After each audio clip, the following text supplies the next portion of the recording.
कि क्या अरविंद केजरीवाल अमानतुल्लाह से महिला सुरक्षा की गारंटी ले सकता है?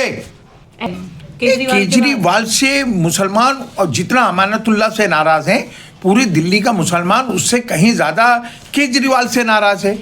मुस्लिम नौजवान को बाहर निकालने के लिए इलेक्शन लड़ाना जरूरी नहीं है, उसको लीगल असिस्टेंस देने की जरूरत है। क्या ओवैसी साहब ने शफाउर रहमान को कोई लीगल असिस्टेंस दी, कोई लीगल एड दी? अगर शफाउर रहमान को किसी ने दी भी तो कांग्रेस के हाईकमांड ने दी। आज भी उनके सर कि अभी पता है आप लोगों को दिल्ली में इलेक्शन चल रहे हैं, असेंबली इलेक्शन चल रहे हैं। ऐसे में हम अभी ओखला विधानसभा क्षेत्र में आए हैं और हमारे साथ है कांग्रेस के पूर्व विधायक आसिफ मोहम्मद खान। हम उनसे जानना चाहेंगे कि आखिर कांग्रेस की जो वर्तमान स्थिति है, कांग्रेस के विधायक ज़ीरो हैं, सांसद ज़ीरो हैं, ऐसी स्थिति में कांग्रेस क्या अपने दम पे कुछ सीटें ला पाएगी या सरकार बना पाएगी? हकीकत है कि दिल्ली में कोई भी रिप्रेजेंटेशन कांग्रेस की तरफ से ना तो असेंबली में है ना पार्लियामेंट में है नुमाइंदगी के तौर पे। लेकिन कॉरपोरेशन में हमने 9 सीटें 9 वार्ड से दिल्ली में जीती थी, जिसमें 2 सीटें हम ओखला असेंबली कॉन्स्टिट्यूंसी से जीत कर आए थे, एक अरीबा खान की, एक नाजिया दानिश की। और हमें पूरी उम्मीद है कि 10 साल सही एक वक्फा गुजरा है, लेकिन इस बार कांग्रेस पिछले 10 साल में सबसे बेहतर पोजीशन में है और सबसे बेहतर रिजल्ट्स कांग्रेस पिछले 10 साल का अगर टेन्योर देखा जाए, ये तीसरे टर्म में बहुत अच्छा रिजल्ट्स देने जा रही है कांग्रेस। आपको लगता है कि जो तमाम अभी आपके कुछ पार्षद असेंबली इलेक्शन से पहले ही और पार्टियों में शामिल हो गए, ऐसी स्थिति में रोज़ बरोज़ जो आपके लीडर्स हैं, जो जीते हुए नुमाइंदे भी होते हैं, वो अदर्स पार्टी में जाकर शामिल हो जाते हैं? नहीं, देखिए ये तो एक फ़िरका परस्ती वाला मुनाफकत वाला फैसला होता है और ऐसे कुछ लोग कांग्रेस पार्टी में भी शामिल हुए हैं।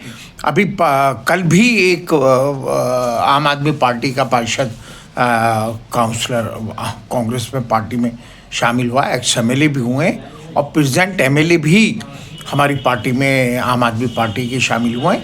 ये इस तरह की कुछ लोग हैं जो फैसले लेते रहते हैं, उससे उस बात पे कोई फ़र्क नहीं पड़ता।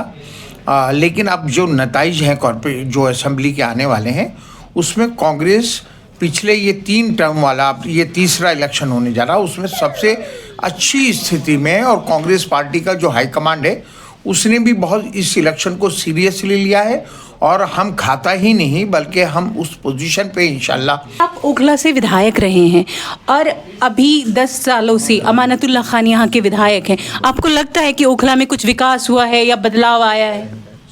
देखिए, जब मैं एमएलए था तो हाँ, उस टाइम पे सभी एमएलए, वो चाहे किसी पार्टी का भी हो, 4 करोड़ रुपये फंड मिलता था पर ईयर। मैं 5 साल रहा, 2 टेन्योर रहे मेरे। लेकिन अगर आप वैसे देखें तो एक बार मैं 4 साल रहा बाई इलेक्शन में और एक बार डिसॉल्व हो गई 10 महीने बाद, तो टोटल में 5 साल एमएलए रहा तो मुझे 20 करोड़ मिला। और मैंने पूरी असेंबली कॉन्स्टिट्यूंसी में, मेरा चैलेंज है कि कोई भी, चाहे हिंदू वो हमारे भाई जिस एरिया में रहते हो, चाहे मुसलमान रहते हो, हर रोड मैंने बनाई और वहाँ सीवेज सिस्टम को दुरुस्त किया 20 करोड़ में। लेकिन अब जब से अरविंद केजरीवाल आए, क्योंकि इनके बहुत बड़ी तादाद में एमएलए जीत कर आए, तो इन्होंने 10 करोड़ रुपया एमएलए फंड कर दिया और इस साल से 15 करोड़ कर दिया। तो अमानतुल्लाह को पिछले 10 साल में 1 अरब 5 करोड़ रुपया उनको डेवलपमेंट के लिए असेंबली कॉन्स्टिट्यूंसी का मिला। आप एरिया में जाइए, हालात देखिए, आवाम से पूछिए। मैं कह रहा हूँ कि आज अमानतुल्लाह के पास कोई जवाब नहीं है कि एरिया के जो हालात 10 साल में पैदा कर दिए गए हैं। मैं आज ओखला विधानसभा में पब्लिक ओपिनियन कर रही थी, तो मुझे लगता है कि कहीं ना कहीं आपको टिकट घोषणा में देरी नहीं हुई? हाँ, बिल्कुल देरी हुई है, इसमें कोई शक की बात नहीं है। लेकिन देखिए, एक सिस्टम है, एक तरीका है। ये पिछले कुछ टाइम से और पार्टी ये पहले करने लगी तो कांग्रेस ने भी अब के पहले कर दिया। नहीं, हमेशा कांग्रेस जब नॉमिनेशन शुरू हो जाते हैं उसके एंड तक, आखिरी तारीख तक, जैसे 17 है, जनरली पिछले इलेक्शन देख लिए कि 17 तारीख को लिस्ट आउट करी थी, मतलब जो लास्ट डे था। तो कुछ मतभेद चल रहे हैं इस सीट पे काफी। नहीं, आप एक बात बताइए, 22 सीटों पे डिक्लेयर का, अभी भी 6 सीटें नहीं हुई हैं, अभी भी 6 सीटें डिक्लेयर नहीं कर पाई है कांग्रेस। और वो तो एक कैंडिडेट हैं एमआईएम के, शफाउर रहमान साहब, उनके लिए लोगों भावनात्मक तौर पर जुड़ रहे हैं, इसको आप कैसे देखिए मैं एक बात ये आपसे कहना चाहता हूँ कि आज की तारीख में आप आवाम के बीच में जाएंगे तो उन्हें अमानतुल्लाह से इस बात की नाराज़गी है कि आपने ना तो सीवर डाला, ना सीवर पूरी गलियों में उबल रहे हैं, सड़कें टूटी पड़ी हैं, पीने का पानी नहीं है, ट्रैफिक जाम पड़ा है। वो अमानतुल्लाह ये कह रहे हैं कि मैं जेल में रहा, मुझ पर इतने केसेस लगा दिए गए, मेरे घरों पे रेड डाली, कोई सिंपैथी में नहीं आ रहा, कोई सिंपैथी पे नहीं आ रहा। अगर कोई कैंडिडेट जेल के अंदर है और वो उसकी ज़मानत नहीं होती है तो पहले पब्लिक को किसी भी 40,000 नौजवान मुसलमान इस मुल्क में जेलों में पड़ा हुआ है, पढ़ा लिखा नौजवान हमारा, तो अगर क्या 40,000 को कैंडिडेट बना दिया जाएगा जेल से बाहर के निकालने के लिए। उमर खालिद भी इसी हल्के में रहते हैं और 3-4 लड़के हैं जिन पे UAPA लगा हुआ है, वो जामिया नगर हल्के में रहते हैं। हर UAPA के हर नौजवान मुस्लिम नौजवान को बाहर निकालने के लिए इलेक्शन लड़ाना ज़रूरी नहीं है, उसको लीगल असिस्टेंस देने की ज़रूरत है। क्या ओवैसी साहब ने शफाउर रहमान को कोई लीगल असिस्टेंस दी, कोई लीगल एड दी? अगर शफाउर रहमान को किसी ने दी भी तो कांग्रेस के हाई कमांड ने दी। आज भी उनके फ्री ऑफ कॉस्ट कांग्रेस के एक बहुत बड़े दिग्गज नेता सलमान खुर्शीद साहब उनकी पैरवी करते हैं। लोअर कोर्ट से लेके और सुप्रीम कोर्ट तक शफाउर रहमान के लिए अगर कोई उनके केस में इन्वॉल्व है कोई वकील, फ्री ऑफ कॉस्ट कांग्रेस के सीनियर लीडर सलमान खुर्शीद साहब हैं। उमर खालिद के हमारे कपिल सिब्बल साहब हैं और ना जाने कितने ऐसे लोग हैं जो इन बच्चों को असिस्टेंस लीगल आज मैं सुन रही थी भाजपा के उम्मीदवार ने कहा कि मेरा मुकाबला ना अमानतुल्लाह से है ना अरीबा खान से, मेरा मुकाबला सफाउर रहमान से है। इसको देखिए ये एक टैक्टिस होती है पॉलिटिक्स की, है ना। अब जैसे अमानतुल्लाह लोगों के बीच में जा रहा है तो वो ये कह रहा मुझे वोट नहीं दिया तो बीजेपी जीत जाएगी। हम ये कह रहे हैं हम इन लफड़ों में नहीं पड़ना चाहते। अरीबा का एजेंडा है कि हम आपको रोज़मर्रा की ज़िंदगी में जो परेशानियां हैं जिसकी वजह से आप प्रेजेंट MLA से नाराज़ हो, हम उसकी गारंटी लेते हैं। हम अगर हम चुनकर आते हैं तो आपके सीवेज सिस्टम को दुरुस्त करेंगे, पीने के पानी की आपको सप्लाई देने की कोशिश करेंगे, आपकी सड़कें दुरुस्त करेंगे, ट्रैफिक जाम 10 साल पहले अमानतुल्लाह साहब ने भी वादा किया था कि यहाँ पे पानी आएगा, अभी तक आया नहीं। हम तो पहले कह रहे थे कि नहीं आएगा। हमने पहले ये कहा था कि पानी की लाइनें बिछाने से पानी नहीं आता है। उसका एक पूरे दिल्ली में शीला जी के टाइम में जितनी सप्लाई थी उसमें कटौती हुई है, बढ़ना तो बहुत बड़ी बात है। उस पानी में कटौती की गई है। अगर जामिया नगर में जिन हलकों में पानी आता था अब शीला जी के टाइम में, तो अगर आप जाएंगी तो वो पानी आज की तारीख में उसमें कमी आई है। ये सिस्टम को हम समझते हैं। केजरीवाल से मुसलमान और जितना अमानतुल्लाह से नाराज हैं, पूरी दिल्ली का मुसलमान उससे कहीं ज्यादा केजरीवाल से नाराज है। लेकिन के बाद फिर भी जो हमारे वोटर्स थे, जो मुस्लिम वोटर्स थे, उन्होंने वोट दिया। उस टाइम वोट दिया उन्होंने, लेकिन हर इलेक्शन के हालात अलग अलग होते हैं। आप अगर कभी कांग्रेस का 15 था, मेरा सवाल ये था क्योंकि उस वक्त ही तमाम बातें उठी थी कि केजरीवाल ने जो बोला था कि अगर मैं चाहूँ तो एक दिन में शाहीन बाग का प्रोटेस्ट खत्म कर दूंगा। हाँ, ये लेकिन उस बात से वोटर इफेक्ट नहीं। आज आप लोगों से पूछेंगे तो लोग आज ये बात कह रहे हैं, जगह जगह आज ये बात कह रहे हैं कि जब संभल में दंगे होते हैं तो अगर माइनॉरिटीज़ के साथ बांग्लादेश में जाती होती है तो अरविंद केजरीवाल बांग्लादेश के माइनॉरिटीज़ के हुकूक की बात करते हैं, उनको तहफ़्फ़ुज़ की बात करते हैं। लेकिन हिंदुस्तान में अगर माइनॉरिटीज़ के साथ जुल्म होता है तो अरविंद केजरीवाल चुप्पी साथ जाते हैं। तो ये बार बार कभी एक्सीडेंटली कोई बात हो सकती है, आपके मुंह से निकल सकती है, लेकिन आप बार बार अगर वो उसी नज़रिए से उसी सोच से काम करेंगे। उनको ये लगता है कि मुस्लिम जाएगा कहाँ, वोट तो उन्हीं को देगा, जीतेंगे वो तो। आप बताइए, मैक्सिमम मुस्लिम एरिया में जो काउंसलर्स थे वो मुस्लिम एरिया के 9 जीत कर आए। बट अभी देखेंगे आप मुस्तफाबाद के सारे जो थे वो आप में चले गए। सारे नहीं गए, आपको अलग गए ना, एक गया, 2 ही जीते थे, एक गया है।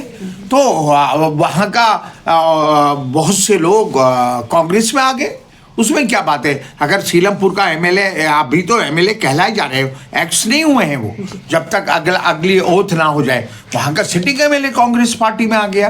तो होता है कि कांग्रेस में परिवारवाद चलता है, और अरीबा जी चूंकि आपकी बेटी हैं इसलिए मैं आपसे एक क्वेश्चन कर रही हूँ। मैं एक बात ये पूछना चाहता हूँ कि जो भी मेहनत करेगा, फील्ड में काम करेगा, अरीबा के खिलाफ जो कैंडिडेट उतर रहे थे वो किसी परिवारवाद से नहीं थे, तो जनता ने फैसला क्यों लिया? आप इतना मुझे बताइए। आप, जब मैं एमएलए का इलेक्शन लड़ा और मैं काउंसलर 2 बार जीता, उस जमाने में 134 काउंसलर होते थे, एमएलए के बराबर एरिया होता था। मेरे खिलाफ जो लोग लड़ रहे थे वो किसी सियासी पार्टी से, परिवार से नहीं थे, तो पब्लिक ने मेरे हक में फैसला क्यों किया?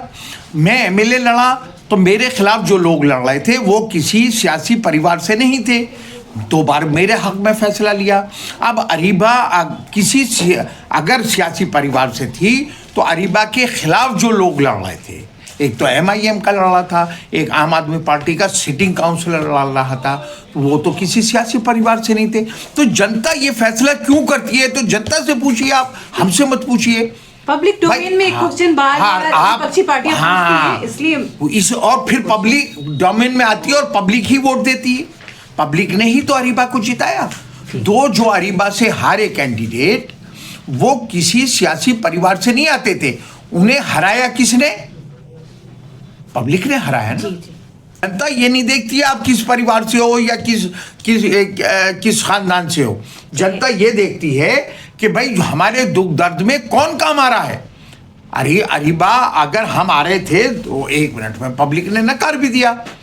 नकारा भी तो पब्लिक नहीं है, हमने तो नहीं नकारा था। बात मैं आपसे ये बात कहना चाहता हूँ कि अभी 10 दिन पहले एक अरविंद केजरीवाल ने एक अपने उससे वो डाली, पार्टी के उससे, कि हम महिला सुरक्षा की गारंटी लेते हैं। उसे अमानत ने अपना फोटो लगाकर और उसको अपने पेज से डाला, है ना। तो हमने उस पर ये कमेंट्स किया कि क्या अरविंद केजरीवाल अमानतुल्लाह से महिला सुरक्षा की गारंटी ले सकता है? ऐसा क्यों? अमानतुल्लाह पे 2 केस रजिस्टर्ड हैं जामिया नगर थाने में, और इनकी महिला कार्यकर्ताओं ने ही, और मैं नहीं कह रहा, अमानतुल्लाह अरेस्ट हुआ उन दोनों केसेस में, तिहाड़ जेल गया उन केसेस में। तो हम तो पूछेंगे ना, जब आप महिला सुरक्षा की गारंटी की बात करोगे तो हम उस आदमी से जो ये कर रहा है, तो हम उससे ये पूछेंगे कि भाई महिलाओं ने तुम पे किस लिए केस रजिस्टर्ड करवाया? इतना था, हमें बता दो। आम आदमी पार्टी के तो मुख्यमंत्री आवास पे भी महिला के साथ मारपीट हुई थी, स्वाति मालीवाल के वहां पर भी मारपीट हुई थी। तो जो सुरक्षा में ये बात इसलिए पूछ रहे हैं कि वो महिला की सुरक्षा की बात गारंटी करता है। जब हम एमएलए थे, हम पे पॉलिटिकल केस रजिस्टर्ड थे, हम पे घोटालों के नहीं थे। हमें ये था कि एमसीडी वाले कहीं बिल्डिंग तोड़ने आए, वहाँ हाथापाई हो गई, वो पिट गए, हमारी मौजूदगी में हम पे केस रजिस्टर्ड हो गया। डीडीए वाले मकान तोड़ने आए, हम वहाँ भिड़ गए, पब्लिक ने पथराव कर दिया, उनके जेसीबी टूट गए, ट्रक टूट गए, ये केस रहा। तो अरविंद केजरीवाल हमें क्रिमिनल बताता था।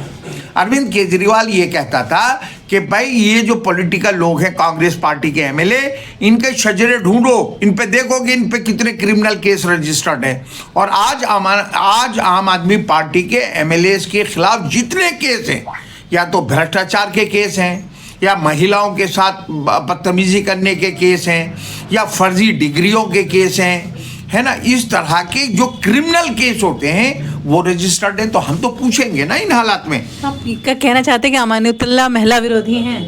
नहीं, मैं नहीं कह रहा। मतलब उनके तमाम आपके अकॉर्डिंग के जो भी एफआईआर्स हुई हैं उनके जो 2 महिलाओं ने करा है ना, है ना, एक तो उनकी सगे साले की वाइफ ने करा, अमानतुल्लाह की जो वाइफ है उनकी सगी भाभी ने करा, और एक डॉक्टर समीना है ना, आम आदमी पार्टी की वर्कर, उसने केस रजिस्टर्ड करवाया। और दोनों केस खाली रजिस्टर्ड नहीं हुए, अमानतुल्लाह ऑफिशियली अरेस्ट हुए, तिहाड़ जेल गए, 1-1, 1.5 महीने बाद उनकी जमानत हुई।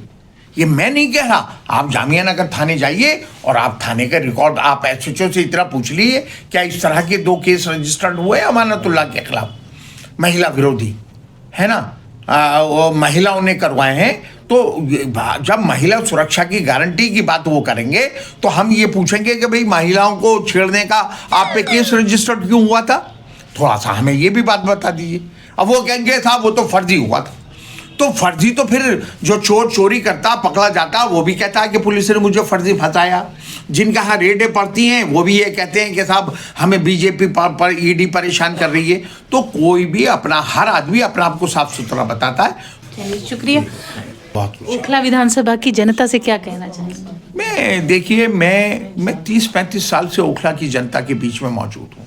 मुझे ओखला के लोगों के से कभी कोई शिकायत नहीं रही है। मुझे पार्टी के साथ साथ दिल्ली की ओखला की जनता ने भी बहुत कुछ मुझे दिया है। और पिछली बार देखिए मेरी बेटी को भी उन्होंने जिता के भेजा है। मुझे पूरा यकीन है कि जो 5 फरवरी को इलेक्शन होने जा रहा है, दिल्ली ओखला की जनता बहुत सूझबूझ की है, पढ़े लिखे मुसलमान रहते हैं। आज जो मुल्क में हालात पैदा हो गए हैं 100% वो कांग्रेस की तरफ को देख रहे हैं। उन्हें कांग्रेस से बहुत उम्मीदें हैं और वो चाहते हैं कि हिंदुस्तान में एक बार फिर कांग्रेस पार्टी का राज होना चाहिए। और जिन हालात में यहाँ सभी लोग SC ST बैकवर्ड, ख़ास तौर से माइनॉरिटीज़ के लोग है ना, वो टकटकी लगाए हुए कांग्रेस की तरफ को देख रहे हैं। तो असेंबली में भी आप देखिएगा नताइज बहुत अच्छे होने जा रहे हैं। थे आसिफ मोहम्मद खान, उनसे हमने तमाम तरह की बातें की ओखला की राजनीति पे। और